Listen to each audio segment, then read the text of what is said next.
Spicy कसा आहे पिल्लू? मस्त. नॉर्मल स्पायसी ना? एक नंबर. एक नंबर. पंचू काय बोलते बाबू? हॉटेलपेक्षा लकीचा भाजी आहे. हॉटेलपेक्षा लकीचे भारी आहे. हा. थँक्यू. आवडलं ना तुला? हा. दादू तुला आवडलं ना बाबू? एक नंबर. खूप छान.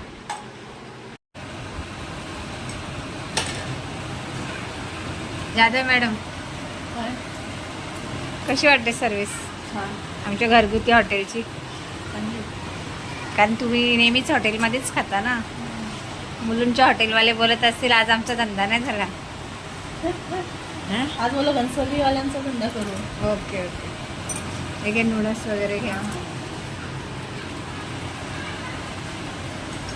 गाईज मिष्टी नव्हतं तर थोडंसं सुनं सुनं वाटत होतं. मी त्यांच्या घराकडे बघत होती पण आता मिष्टी आमच्या पंक्तीला आहे तर आम्हाला अजून चांगलं वाटतं. मिष्टी तुला कसं वाटतं? मिष्टी जरा तिखट नाही खात पण आहे छान आहे मिष्टी. नूडल्स छान आहे. बाकी बनवून बनवून थकले जरा. त्याच्यावर ते बोलायचं काय ताकदच नाही. दीदी कसं आहे?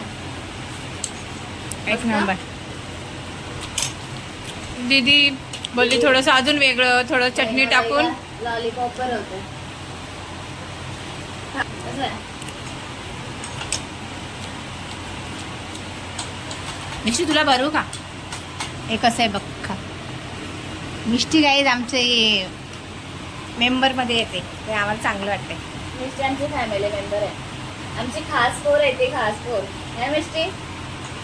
बच्चा पार्टीसाठी व्हाईट राईस होता आमच्यासाठी रेड आहे कारण आम्ही स्पायसी आहेत ना जरा. मॅडम काय बोलतच नाही खायच्याच मागे. वो बात करने में. मॅडम तुमचं आज काम नाही झालं का अजून? थोडासाच आहे. करते बरं. तुम्ही आज काय काय खाल्लं? मी तेच. स्टेटस तुम्हाला कसं माहिती? स्टोरी बघितली. अरे वा वा. काही मला किती ठेवलंय ठेवलं का? वाटतं स्टेटस. हा मला काय माहित नाही. ठेवलंय का उरलं सुरलेलं? मी का ऑफिसला गेली आज? असं हो. तेच व्यक्त पण केलं काय आमच्या समोर? हा मी का गेली ऑफिसला? एवढा भारी मेनू होता घरी. मला काहीच कल्पना नव्हती आणि मी ऑफिसला गेली आणि ह्या लोकांनी मज्जा केली. उरल्या सुरल्याला ठेवलंय तुमच्यासाठी. देऊ का? प्लीज द्याल का? मला आवडेल उरल्या हे सुरल्या. बघा हे डब्यामध्ये भरून ठेवलंय उरल्या सुरल्याला.